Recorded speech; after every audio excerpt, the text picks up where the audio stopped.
Chicago Fire are in New York to take on the Red Bulls right here next.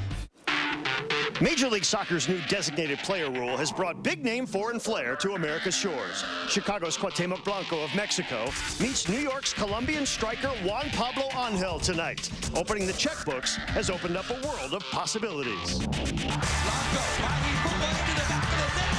Yes, he will! What a goal for Blanco! Juan Pablo Angel! Juan Pablo Angel! It's the Fire and the Red Bulls next. As the calendar turns to September, the Chicago Fire can finally allow themselves to think of late October as they're bearing down on an MLS playoff berth. Tonight, they're in New York to take on the Red Bulls in a match with giant implications for Cuauhtemoc Blanco and the Fire. How giant? Take a look at the playoff standings. And with 9 games to go, the Chicago Fire is just a single point out of that 8th and final playoff spot. Colorado and Columbus play tomorrow afternoon.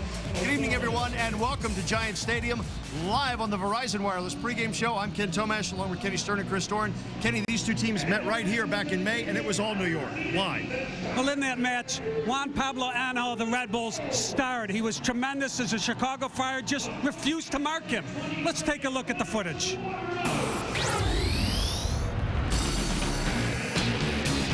Now, you may think you're viewing Angel's career highlight film. Not the case. This is actually footage from just one match. The Fire's nightmare started 55 seconds in when Angel was given the space to easily gather the ball inside the 18. And as the Fire defense scrambles to organize, the Colombian sets up Josie Altidore for the game's first goal. Soft marking, disastrous result for the men in red. Just 2 minutes later, Angel finds the net himself. Loose ball, missed clearance, but the real culprit is again soft marking in the defending third of the field. Let's now jump ahead to minute 26. Keep your eye on Angel, and you'll see how a savvy, seasoned veteran creates space for himself. Angel drifts to the back post, loses his mark just in case the ball ends up in the right spot.